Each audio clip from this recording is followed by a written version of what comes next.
Alrighty, now that we've gone over a few industry examples and where we want to eventually get to in time, now let's get into the actual map assignment itself, what you're going to be tasked with, and what the areas you want to focus on, and where I'm going to be looking for when I evaluate the maps.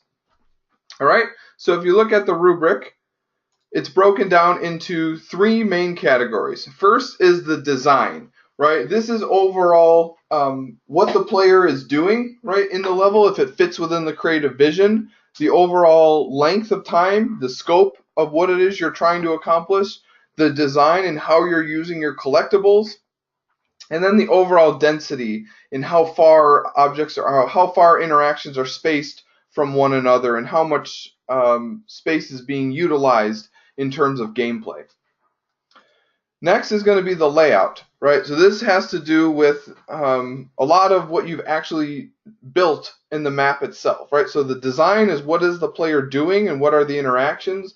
The layout is what does the space look like and how well is it communicated for what you want to accomplish, right? So the play space, making sure that the player can't get out of world, including terrain, the player path, including icons on the map, having transitions planned for, as well as having your major mechanics laid out. Right, so all of these I'm going to go into detail, right? And then lastly is the notes. All right, so in the notes section, we're going to make sure you're including note numbers and the written notes. Again, these should be pulled right from your flowchart or your LDD and brought forward and elaborated on, and really should give us a step-by-step guide into what we would need to do to build the level, as well as including reference images. And I'm going to be checking for grammar and spelling, so make sure that you proofread your work, make sure you don't lose any unnecessary points. Alright, so first getting into design, right? Hopefully you guys have played the Batman games, or the Lego games, whether it be Lego Star Wars, Lego Batman, any of those, Lego Indiana Jones. They're all fantastic, very fun games to play.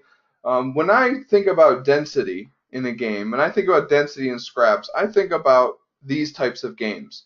So you can see in here, and while you're watching this video, you'll see that the player does not go a very long time without interacting, right? And now I don't just mean walking, I mean pressing a button, right? Pressing A, B, X, Y, interacting, right? So here you can see we just fought some enemies. You flip a switch, right? Now here you build, right? Hold down the B button to build. You can walk over here. He's going to go and grab some studs before they disappear real quickly. But again, right here, right in front of us, is this little grappling spot for us to use our grappling hook. Right? Walk over here. Another switch for us to interact. It showcases what it just opened up. Right? And then off to the left, here you can see some vertical elements in our level. So here we can have several setups in one smaller space, right? To contain, still have several interactions, but not take up more massive space, and also add a nice vertical element to the level. Seems like our player here is struggling to climb the ladder, but once he finally does, there we go, he can grab the mini kit and the blue gem at the top, drop back to the ground, grab the other mini kit, right? Break some other objects, break that in the corner. There you can see that was a main collectible, 1 of 5, right? And break that lamppost. And now here is the longest stretch of where he doesn't really do much, right? He's walking from the left, walking, walks to the right. There's the next interaction, right? The first interaction he sees. So there's a good pacing, right? You really don't want to go a longer stretch of that, of the player doing nothing. Force them to use the grav null. Force them to crouch. Force them to jump, right? Force them to use those mechanics that you've built. You don't want to have long stretches. There you see he just jumped, right? Jumped over a little gap. Build right here. You don't want them to go long spans with nothing to do. So, yes, of course, this game has enemies, right? It has combat, things that we're not allowed to do in scraps, but the concept is still the same, right? You could replace those enemies with instead some use of the grav null or some interaction of some kind. So keep that in mind in terms of density and pacing. And when you're playing other games, you're playing games on your own, games that you enjoy. Maybe this isn't a game you necessarily want to play but other games that you're playing, keep in mind that pacing and notice how often you're having to interact or press a button. And that's what I want to see for density, right? The 10-second rule. Don't go longer than 10 seconds without some interaction in mind. All right, so getting into the scope, the play length, and the vision. If you watch the LDD video, this might be a review for you, but important information, right? So these should be easy points to obtain. So let's just go over it one more time. Right? So your scope, right? Keep in mind we want to be making linear gameplay here. The whole purpose of creating this level is to, eventually put it together as a team and create a video, right? In that video, you wanted to showcase all of your content. I've seen some of the videos that they showcase and they say, all right, I'm going to go into this room and over off to the right is a collectible. I don't need to obtain it, so I'm just going to go over to the door.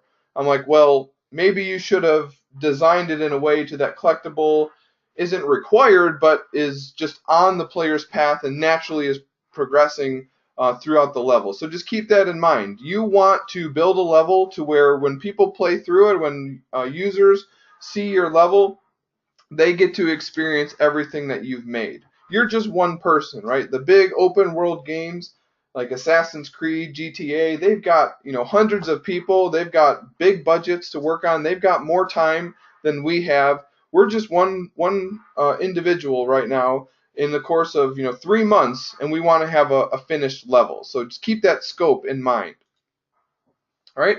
So try to avoid open world levels like, just like the few games I just mentioned with multiple endings to where if the player, activates this thing, one big event happens. If they activate this other thing, this other event happens. Stick with just one functional ending for now. If your team wants to add in things like that as a collective, then that's where you can start to incorporate little nuances and differences in the different gameplay approaches. But for your specific area, give the player one main objective, and then when that is accomplished, it is elaborate and the player feels successful and they feels like they did something awesome. So again, focus on quality versus just quantity. Again, 2 to 4 minutes in gameplay. There's a spot on the map template for you to fill in how long you want your level to take. So if you leave that blank, you're not going to get points for the play length. So make sure it's within 2 to 4 minutes, right? Not 20 minutes of gameplay. We're not making a level that's a half an hour. As individuals, you just want 2 to 4 minutes of content. And then lastly, it should read like a scraps level.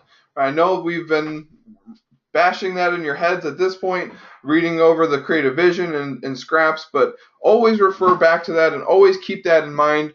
Bookmark it if you haven't already, and you can always just double check and look back if you have any new ideas, making sure that it's within the vision, or maybe there's ways that you can get inspired or add new things by looking at the creative vision. So great example there. Also, if you're struggling with any major mechanics, that's a fantastic place to look for example mechanics. All right, so then keep in mind, you are just one individual, right? Your job is to design the level. It's not to change the player. It's not to change the HUD. It's to create a level for the game, right? We're hiring all of you to work on scraps and to create levels for us. And at the end of the day, we're going to hire you, right? When the level is finished. So that's your job, is to build the level. Let us handle and focus on the player and the systems behind it. We want you to build a level for the game scraps.